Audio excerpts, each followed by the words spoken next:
Protect you, trouble neglect you, and heaven accept you when it's time to go home. May you always have plenty, your glass never empty, and know in your belly you're never alone.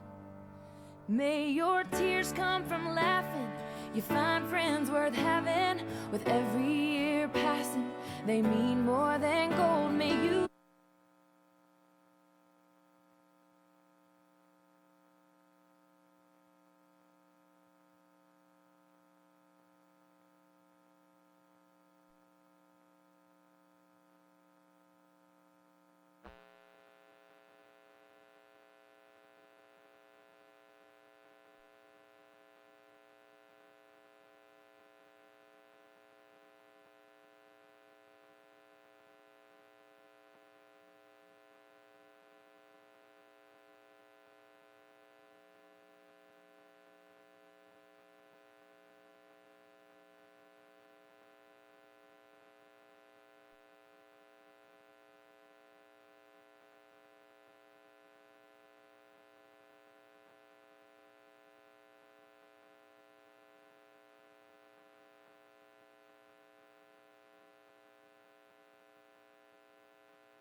are going to get my father. And he's a very successful person. You know, he has a college degree. He doesn't use it, but he has one at least. And, you know, he's taught me many things in life. You know, one like hard work does not guarantee success, okay? So he's one of the people who, you know, you'd show up to class on testing days. That's about it. And he's smart enough, he would score higher than most of his peers in that class.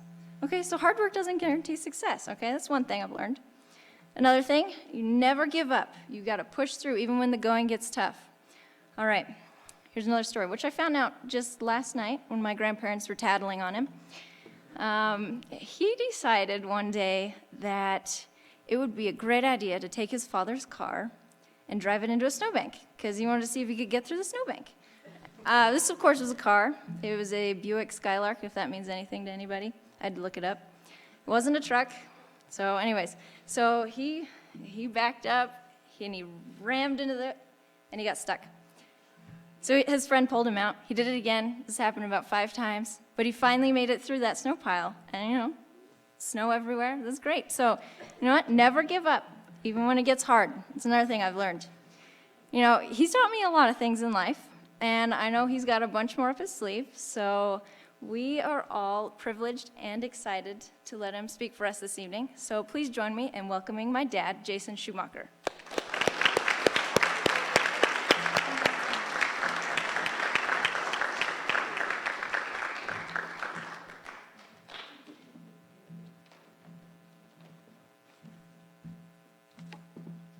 I'm not sure about all the details there.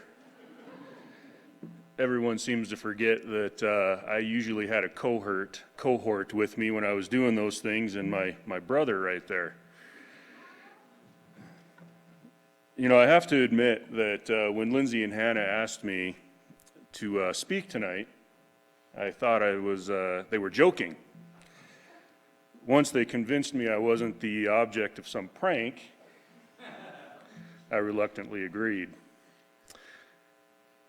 However, what I thought I was agreeing to and what they thought I was agreeing to were 2 very different creatures. See, I thought I would be giving a very brief introduction for this weekend's events. When Mr. Stewart informed me that it was a little more in-depth than that, a sense of dread began to set in. Speaking for 10 to 15 minutes, I guess is what I was told this should be, in front of a group isn't really what I would call fun. You can ask my wife.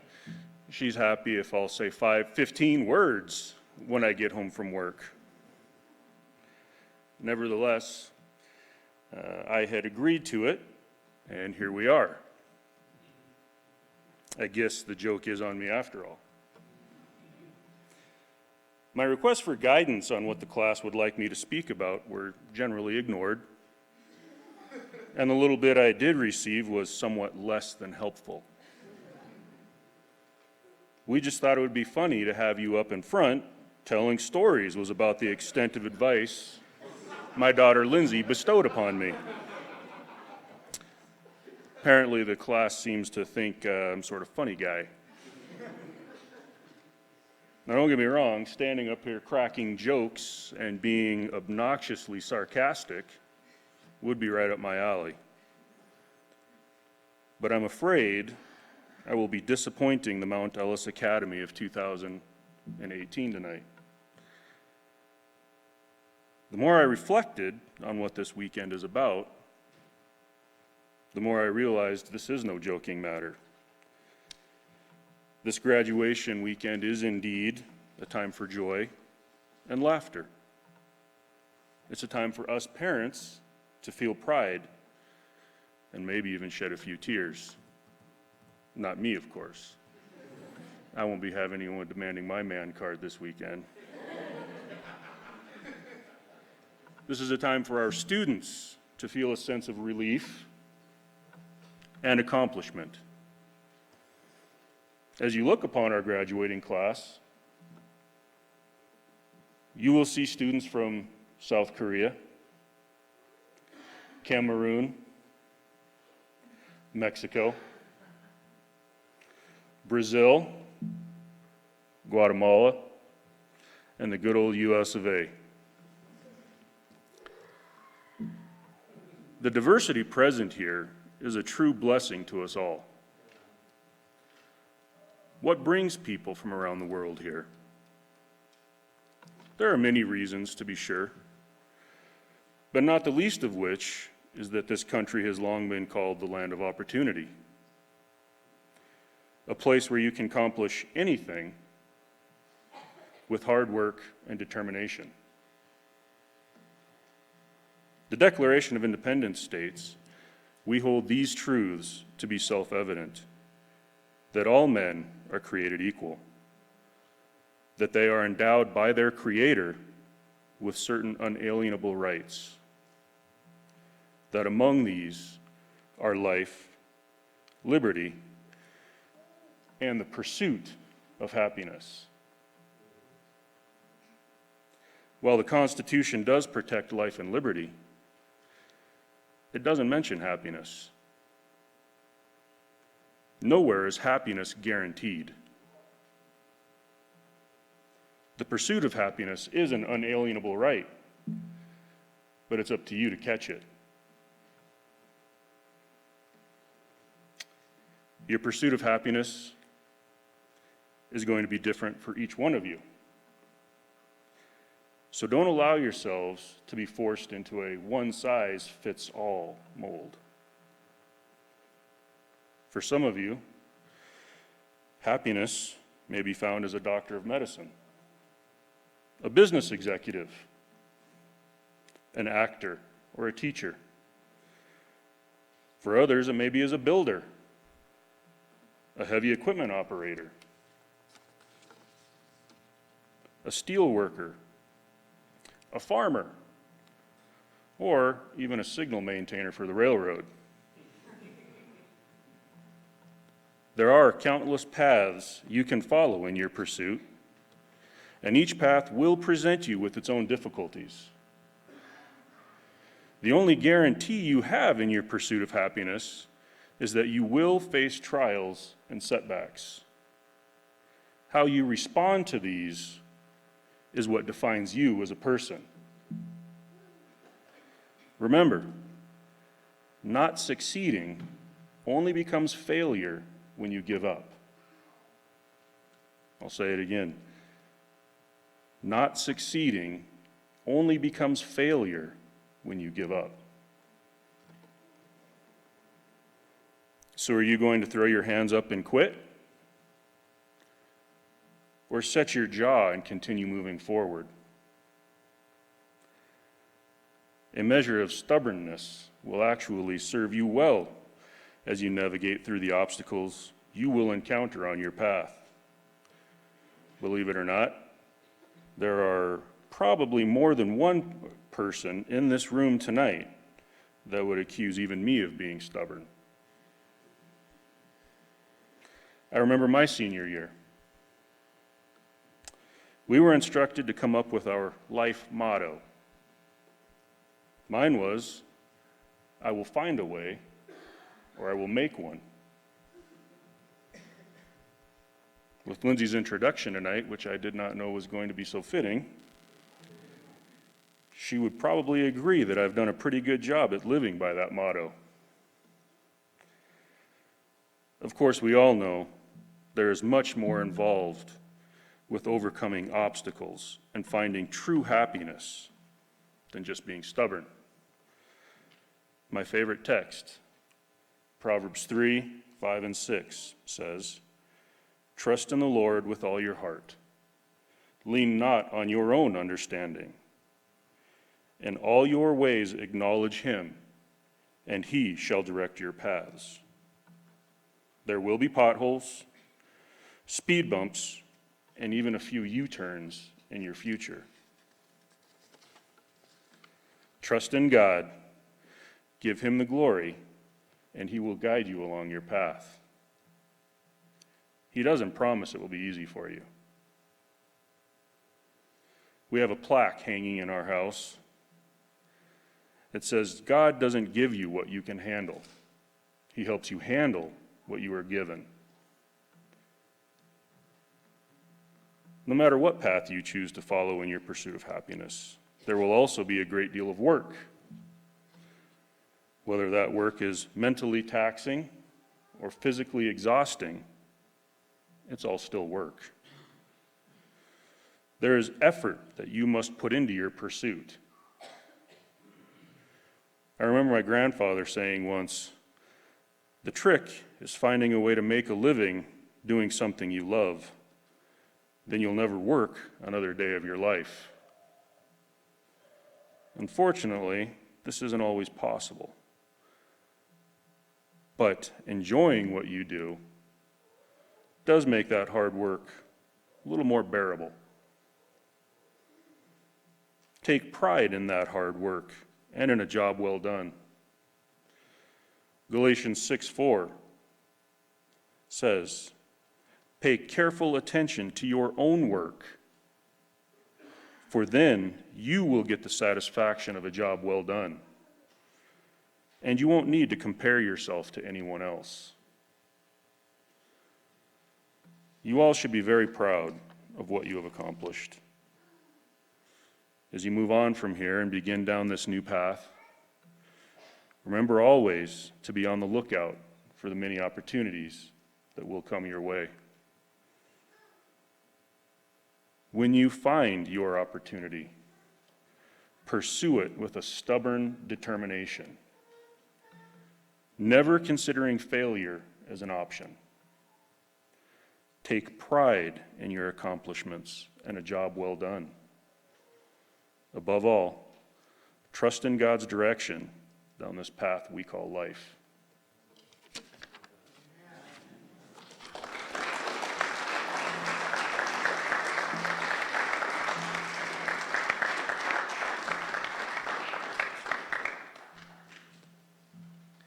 Would you please bow your heads with me for prayer? Dear Lord, thank you for the opportunity for us all to gather here this weekend. Thank you for all the friends and family that have traveled far and wide to come and see our graduation here. And thank you for helping to get each and every one of the seniors up on the stage through 4 years of hard work.